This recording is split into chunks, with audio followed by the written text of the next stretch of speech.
बस इतना कहना है सांसों में। एक ऐसा अभिनेता जिसकी खूबसूरती, पर्सनालिटी, आवाज और परफॉर्मेंस का हर कोई दीवाना था।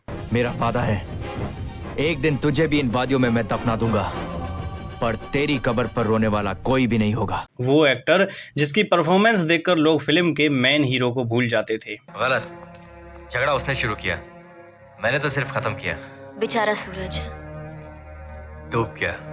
लेकिन इंडस्ट्री ने इन्हें सुपरस्टार बनाने की बजाय एक साइड एक्टर बनाकर रख दिया। एक्टिंग, पर्सनालिटी और आवाज में अपने भाई सलमान खान से बेहतर होने के बावजूद भी ये सलमान खान के 10वें हिस्से का भी स्टारडम हासिल नहीं कर पाए। माँ, तेरी तरह भारत माता भी तो मेरी माँ है, उसकी भी तो हिफाजत करना मेरा फर्ज है। मुझे आशीर्वाद दे कि मैं कामयाब होकर लौटूं। क्या सच में इस सब के पीछे सलमान खान ही जिम्मेदार थे या इनके खुद के लिए फैसले ही इन पर भारी पड़ गए? Hello brother.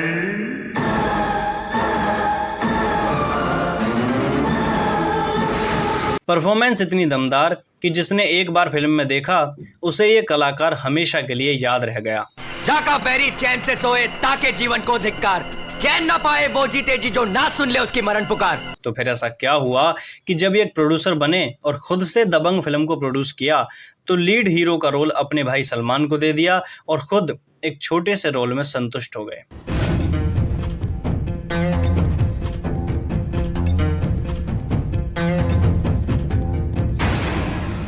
जहां एक तरफ इंडस्ट्री के एक्टर शादी के लिए बड़ी से बड़ी सुपरस्टार और बड़े बिजनेसमैन की लड़की चुनते हैं, वहीं पर क्यों इन्होंने एक साइड रोल करने वाली आइटम सॉन्ग डांसर और कुरूप सी दिखने वाली मलाइका अरोड़ा से शादी कर ली?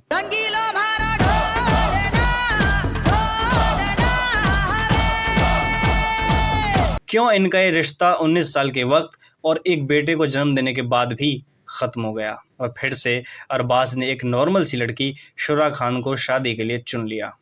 एक फोटो करते ना मैडम।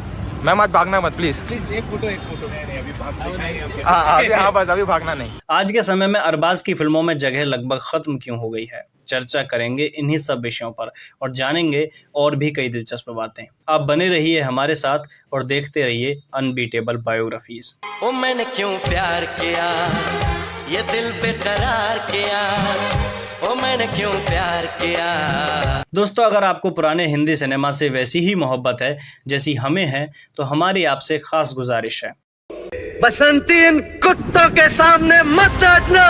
फेंके हुए पैसे नहीं उठाता।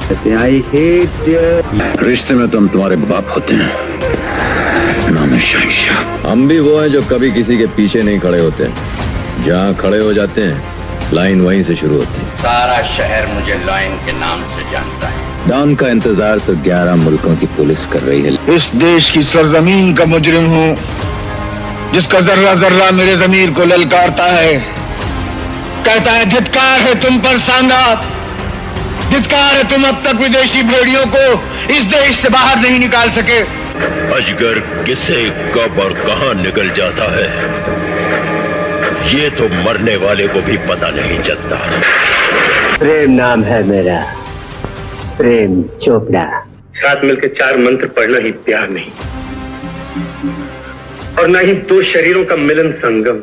इस वीडियो के डिस्क्रिप्शन में हमने कुछ चुनिंदा और अनमोल चीजों के लिंक दिए हैं। पुरानी फिल्मों के पोस्टर, रेयर किताबें जैसे द ग्रेट शोमैन जो महान फिल्म मेकर राज कपूर पर लिखी गई है, या जावेद अख्तर द्वारा लिखी गई सिनेमा के इतिहास की किताबें, साथ ही फिल्मों की डीवीडी कलेक्शन, विंटेज सिनेमाई रेप्लिका जिस पर गाने सुनकर आप वापस 70 के गुजरे जमाने में जा सकते हैं।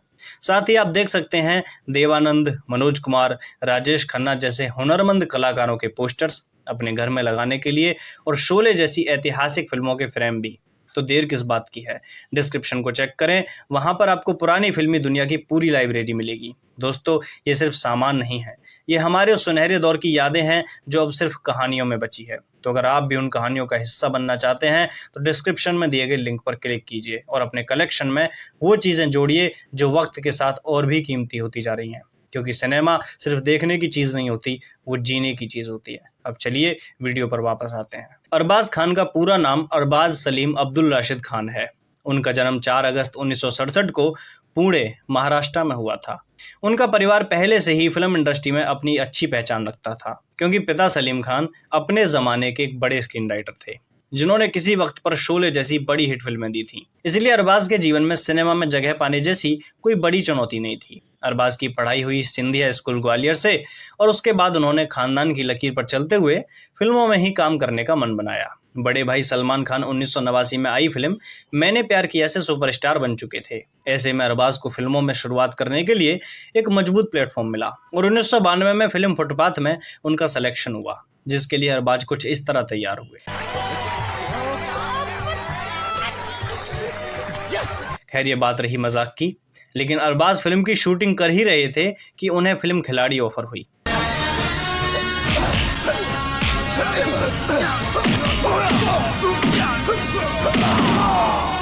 जो अरबाज को पसंद नहीं आई और उन्होंने मना कर दिया। इसी बीच एक और बड़ी घटना हुई। दरअसल धीरे धीरे फुटपाथ फिल्म को लेकर प्रोड्यूसर और बाकी लोगों के बीच बहस होने लगी। कभी स्क्रिप्ट के ऊपर विवाद होता, तो कभी इस बात पर कि अरबाज खान एक नया चेहरा है, क्या उस नए लड़के के दम पर यह फिल्म चल पाएगी। बार बार विवाद होने की वजह से फिल्म की स्क्रिप्ट बार बार बदली जाती, लेकिन निर्णय कुछ नहीं निकलता। यही सब कुछ दिनों तक चलता रहा, और अंततः ये फिल्म ठंडे बस्ते में चली गई और कभी बन ही नहीं पाई। यहाँ तक अरबाज के हाथों से लीड हीरो के तौर पर दोनों फिल्में खिलाड़ी और फुटपाथ छिन चुकी थी। अब जब अरबाज के हाथ से फुटपाथ का और खिलाड़ी फिल्म के मेन हीरो का रोल छिन गया, तो ऐसे में उन्होंने किसी भी फिल्म और किसी भी रोल से इंडस्ट्री में एंट्री लेना उचित समझा, और उनका एक फैसला उनके ऊपर जीवन भर के लिए भारी पड़ गया। 1996 की फिल्म दरार से उनका फिल्मों में डेब्यू हुआ। इस फिल्म में उनका रोल एक विलेन का था, जो अपनी पत्नी को मारता पीटता रहता है और एक साइको इंसान है। अरबाज की परफॉर्मेंस फिल्म में वास्तव में शानदार थी, तो उन्होंने पहली ही फिल्म से फिल्म फेयर में नेगेटिव रोल के लिए बेस्ट एक्टर का अवार्ड जीता। अगर तू मेरी नहीं हुई तो तुझे किसी की नहीं होने दूंगा। लेकिन पहली ही फिल्म में मिला नेगेटिव रोल उनके करियर के लिए घातक साबित हुआ, क्योंकि इसके बाद ही जब उन्हें 1998 में श्याम घनश्याम फिल्म ऑफर हुई, तो इसमें उन्हें पॉजिटिव रोल करने का तो मौका मिला, लेकिन सोलो हीरो नहीं, बल्कि एक मल्टी स्टारर फिल्म की तरह, चंद्रचूड़ सिंह के साथ। चंद्रचूड़ और अरबाज दोनों की ही परफॉर्मेंस फिल्म में बेहतर रही, लेकिन अरबाज अभी भी एक सोलो हीरो की तरह पहचान बनाने से दूर रहे। मुझे आपको एक बार छू के देखना होगा।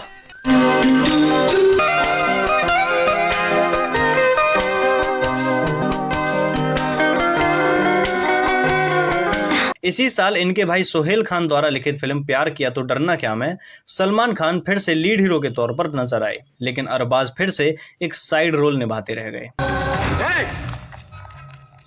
इसे तो हमने रोक दिया मैडम, लेकिन अब हमारी मुस्कान की शान में एक लफ्ज ही आपकी जुबान पर आया तो हमें कोई नहीं रोक सकेगा।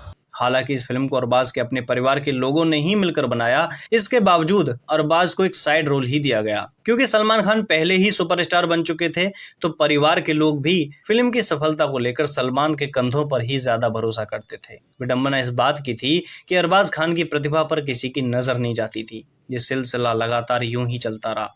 हेलो ब्रदर, माँ तुझे सलाम, ये मोहब्बत है और तुमको ना भूल पाएंगे जैसी एक से बेहतर एक फिल्म आती रही, मगर अरबाज खान एक साइड हीरो का रोल ही निभाते रह गए। उनकी एक्टिंग और पर्सनालिटी में कितना दम था, इस बात का पता इससे लगता था कि माँ तुझे सलाम में सनी देओल जैसे इंडस्ट्री के सबसे बड़े एक्शन हीरो के होते हुए भी अरबाज लोगों की नज़रों में चढ़ गए थे। लेकिन फिल्म इंडस्ट्री में बाहर के लोगों को तो छोड़ो, खुद अरबाज के अपने परिवार ने कभी उन्हें ना ही इस लायक समझा और ना ही इस मुकाम पर लाने की कभी कोशिश की गई। वक्त गुजरता गया, क़यामत सिटी अंडर थ्रेट, कुछ ना कहो, गर्व, वजह, हलचल, अली बाबा और 40 चोर, मैंने प्यार क्यों किया, ताजमहल, भागम भाग, shoot out at Lokhandwala, full and final, ढोल और ओम शांति ओम जैसी ना जाने कितनी ही फिल्में आती गईं, और अरबाज एक से बेहतर एक दमदार परफॉर्मेंस देते गए। तेरी जवानी बड़ी मस्त मस्त है, तेरी जवानी बड़ी मस्त मस्त है, बल्ला बल्ला। इतना वक्त निकलते निकलते इंडस्ट्री में किसी को भी अब अरबाज को एक सुपरस्टार के रूप में देखने की उम्मीद नहीं रही, ना ही उनके परिवार को, ना ही खुद अरबाज खान को। 2010 के पास तक आते आते 14 साल का वक्त निकल गया था, और अरबाज भी अब अपने आप को एक साइड एक्टर के रूप में स्वीकार कर चुके थे। ना ही उन्हें एक सुपरस्टार की तरह की कोई उम्मीद रही, ना ही भरोसा, ना ही उत्साह। यही कारण रहा कि जब 2010 में उन्होंने दबंग फिल्म को बनाया, जिसके लिए अरबाज खुद एक प्रोड्यूसर भी बने, तब भी उन्होंने लीड हीरो का रोल बड़े भाई सलमान खान को दे दिया और खुद मक्खन चंद पांडे यानी मक्खी का एक छोटा सा रोल लेकर संतुष्ट हो गए। भैया, जंगल से हम लौटे। रास्ते में कोई दिक्कत तो नहीं हुई? नहीं भैया। अभी गुड नाइट। ये फिल्म एक आंधी की तरह सिनेमा में आई और उस समय के हिसाब से हिंदी सिनेमा के इतिहास की दूसरी सबसे ज्यादा कमाई करने वाली फिल्म बनी। फिल्म का गाना मुन्नी बदनाम, जिसमें अरबाज खान की पत्नी मलाइका अरोड़ा ने डांस किया था, एक कल्ट हिट बनकर सामने आया, जो बाद में जाकर देश में हर शादी और बारात का हिस्सा बनने लगा। ये गाना सिर्फ भारत में ही हिट नहीं हुआ, बल्कि विदेशों में भी पहचान बनाई।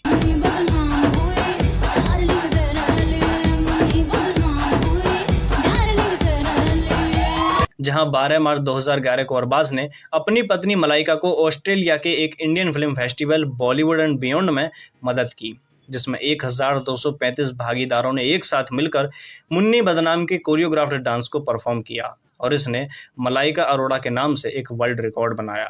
लेकिन इस मोड़ तक आते आते जनता को भी लगने लगा कि शायद अरबाज खान बस इतना ही डिजर्व करते हैं। सिर्फ उनके फैंस ही थे जिनकी उम्मीद कभी उनसे नहीं टूटी। दबंग फिल्म अकेली नहीं थी, उसके बाद भी एक दशक तक अरबाज खान ने ढेरों फिल्मों जैसे किस किस को प्यार करूं, जीना इसी का नाम है, निर्दोष, दबंग 3 और बंदा सिंह चौधरी जैसी फिल्मों में काम किया। मगर सिनेमा का पर्दा बदला, प्रोजेक्टर बदले, फिल्म देखने वाली ऑडियंस बदली, फिल्मों का स्टाइल बदला, दौर बदला। अगर नहीं बदला तो अरबाज का एक साइड हीरो के तौर पर काम कर।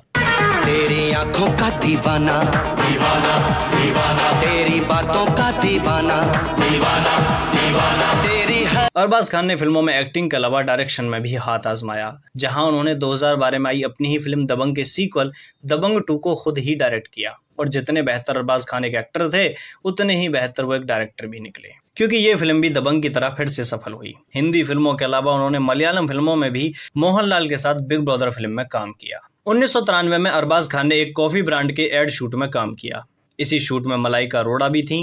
एड में दोनों को एक कपल की तरह दिखाया गया। मलाइका अरबाज को पहली नज़र में देखते ही इम्प्रेस हो गई। धीरे धीरे दोनों की नज़दीकियां बढ़ने लगी और ये मुलाकात पहले एक दोस्ती में और फिर प्यार में तब्दील हो गई। वक्त के साथ धीरे धीरे 1998 में ये एक शादी के रिश्ते में तब्दील हो गई, क्योंकि अरबाज खान इस्लाम से ताल्लुक़ रखते थे और मलाइका एक हिंदू और ईसाई परिवार से, इसलिए उनकी शादी दोनों धर्मों के अनुसार कराई गई। पहले चर्च में शादी हुई, क्योंकि मलाइका की माँ एक कैथोलिक क्रिश्चियन थी, तो उन्होंने अपने रीति रिवाज से शादी कराना जरूरी समझा। अरबाज मुस्लिम थे, तो उनके परिवार ने बाद में इनका निकाह करवाया। कुछ रिपोर्ट्स के अनुसार तो बाद में इन्होंने हिंदू स्टाइल फंक्शन भी किया, क्योंकि मलाइका हिंदू धर्म से भी ताल्लुक़ रखती। अरबाज खान की तरफ से रिश्ते में हमेशा प्रेम दिया गया, लेकिन यहाँ भी उन्हें रिश्तों में धोखा ही मिला। मलाइका का अफेयर 2014 के बाद अर्जुन कपूर के साथ शुरू हो गया, जबकि अरबाज ने रिश्ते में रहते हुए कभी किसी और की तरफ निगाहें नहीं उठाई और एक सच्चे आशिक बने रहे। 2016 तक ये मामला बहुत बढ़ता गया और अरबाज और मलाइका के अलग होने की खबरें मीडिया में आने लगी। 2017 तक दोनों का तलाक हो गया। तलाक के बाद बेटे अरहान की कस्टडी मां मलाइका के पास गई, जबकि अरबाज को भी बेटे से कभी कभार मिलने की अनुमति दी गई। मगर इस बार अरबाज ने करियर की तरह रिश्तों में चोट खाकर बैठना नहीं चुना, बल्कि वो जॉर्जिया एंट्रियानी नाम की एक इंग्लिश एक्ट्रेस के साथ रिलेशनशिप में आए। ये रिश्ता 2023 तक चला। उसके बाद वो दोनों अलग हो गए। मगर अरबाज की जिंदगी में फिर से एक लड़की आई। वो कोई और नहीं बल्कि हिंदी फिल्म इंडस्ट्री की एक मेकअप आर्टिस्ट शुरा खान। 24 दिसंबर 2023 को इन दोनों ने शादी कर ली।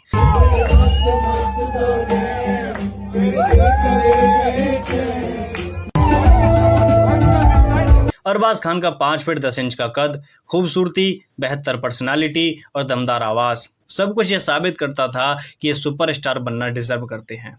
लेकिन जहां इन्हें वो मुकाम नहीं मिल पाया, वहां ऐसा भी नहीं कि इंडस्ट्री में इनके टैलेंट की पहचान नहीं हुई। 2010 में फिल्म दबंग के लिए बिग स्टार का लेवल इन्हें दिया गया। 2011 में दबंग के लिए ही नेशनल फिल्म अवार्ड तक इन्होंने जीता। 2013 में दबंग 2 के लिए जी सिने अवार्ड और दबंग 2 के लिए फिर से मोस्ट पॉपुलर सॉन्ग का अप्सरा अवार्ड भी इन्हें समर्पित किया गया।